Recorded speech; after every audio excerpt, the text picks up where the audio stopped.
اللہ کی محبت کا مدار صورت پر نہیں بلکہ دلوں اور سیرت پر ہے۔ اللہ تبارک و تعالیٰ انسان کی صورت و شکل، حسب و نسب کو نہیں دیکھتا بلکہ انسان کی سیرت اور اس کے دلوں کو اور اس کی نیتوں کو اور اس کی قوت ایمانی کو دیکھتا ہے۔ جس کی سیرت اچھی ہو، جس کی نیت اچھی ہو اور عمل اچھے ہوں، اسی سے اللہ تعالیٰ محبت کرتا ہے۔ حدیث پاک میں اس کے واقعات بھرے پڑے ہیں۔ ہم عبرت کے لیے حدیث شریف کی روشنی میں 3 واقعات پیش کرتے ہیں۔ پہلا واقعہ حضرت سعد اسود رضی اللہ تعالیٰ عنہ کا۔ حضرت سعد اسود ایک جوان قابل قدر صحابی تھے۔ ان کا واقعہ سیرت کی کتابوں میں عجیب و غریب انداز سے نقل فرمایا ہے۔ حضرت سعد سے امام عجن الدین ابن اسیر نے اسد الغابہ کے اندر مفلس طور پر نقل فرمایا ہے۔ اس مفلس روایت کا خلاصہ ہم آپ کے سامنے پیش کرتے ہیں کہ حضرت اسود سعد نہایت کالے اور نہایت بدصورت تھے۔ انہوں نے اپنی شادی کے لیے مدینہ المنورہ کے ہر قبیلے میں پیغام پیش کیا اور بڑی ہی کوشش کی، مگر ان کی بدصورتی اور ان کے زیادہ کالے ہونے کی وجہ سے کسی نے بھی اپنی لڑکی دینا پسند نہیں کیا اور شادی کے لیے ہر ممکن کوشش کر چکے۔ حضرت انس رضی اللہ تعالیٰ عنہ فرماتے ہیں کہ حضرت سعد حضور صلی اللہ تعالیٰ علیہ وسلم کی خدمت میں آ کر عرض کرتے ہیں کہ یا رسول اللہ صلی اللہ تعالیٰ علیہ وسلم، کیا میرا کالاپن اور بدصورتی مجھے جنت میں جانے سے روک سکتا ہے؟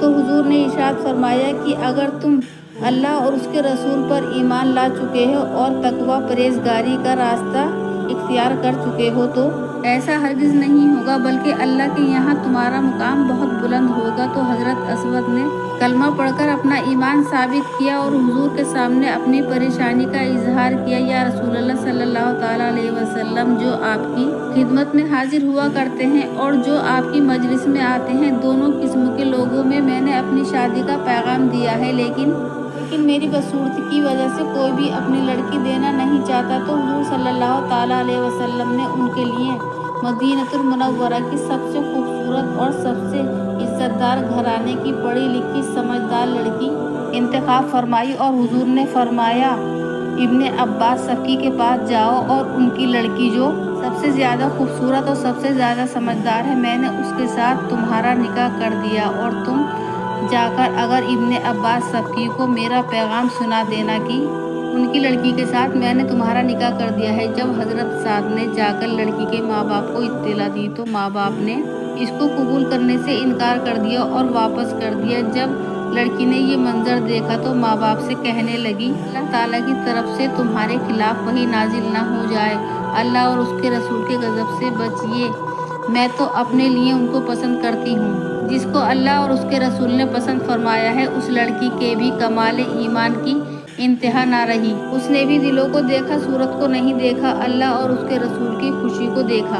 جب لڑکی کے باپ حضور کی مجلس میں آئے تو حضور نے پوچھا کہ تم نے میرا بھیجا ہوا آدمی واپس کر دیا؟ انہوں نے شرمندگی کا اظہار کیا، توبہ کی اور عرض کیا کہ ہم کو شبہ ہوئی کہ انہوں نے کہیں ہم سے جھوٹ نہ کہا ہو، ہم تو آپ کے تابع ہیں، ہم ان کو اپنی لڑکی دیتے ہیں۔ چنانچہ ماں باپ نے اپنی چہیتی بیٹی کو حضرت سعد اسود کے حوالے کر دیا۔ لڑکی نے اپنے ماں باپ سے کہا تھا کہ جب اللہ اور اس کے رسول کا کوئی فیصلہ ہوتا ہے تو اس میں کسی کو کوئی اختیار نہیں رہتا، اور اس لڑکی نے یہ آیت پڑھ کر سنائی جس کا ترجمہ یہ ہے، اللہ کسی مومن مرد اور عورت کے لیے جب اللہ اور اس کا رسول کوئی فیصلہ کر دے تو اس کو اپنی طرف سے کوئی اختیار نہیں رہتا، اور جو شخص اللہ اور اس کے رسول کی نافرمانی کرے گا وہ کھلی گمراہی میں مبتلا ہو جائے گا۔ اس کے بعد حضرت سعد اسود اپنی بیوی کے لیے بازار سے کچھ سامان خریدنے کے لیے تشریف لے گئے۔ اسی دوران جنگ کا اعلان ہوا تو انہوں نے بیوی کے لیے سامان خریدنے کے بجائے اسی پیسوں سے تلوار، نیزہ، گھوڑا وغیرہ جنگ کا سامان خرید لیا اور جنگ میں جا کر لڑتے لڑتے شہید ہو گئے۔ حضور نے ان کا سر مبارک اپنی گود میں رکھ لیا اور پھر ان کی تلوار اور گھوڑا وغیرہ ان کی بیوی کو بھیجا، ان کی سسرال والوں کو کہلوا بھیجا کہ اللہ تبارک و تعالیٰ نے تمہاری لڑکی سے زیادہ خوبصورت لڑکیوں سے آخرت میں ان کی شادی کر دی ہے، اس لیے کہ اللہ تبارک و تعالیٰ ظاہری خوبصورتی کو نہیں دیکھتا بلکہ اندرونی سیرت اور دلوں کو دیکھتا ہے۔ اللہ تعالیٰ نے حضرت سعد کو اعلیٰ مقام عطا فرمایا ہے۔ اس واقعے سے معلوم ہوا کہ اللہ کی محبت کا مدار نبی کی ابتدا پر ہے، اور جو نبی کی ابتدا نہیں کرے گا اس کے دل میں اللہ کی محبت حقیقی نہیں ہو سکتی۔ ویڈیو اگر پسند آئی ہو تو ہمیں کمنٹ باکس میں لکھ کر ضرور بتائیں۔ اللہ حافظ۔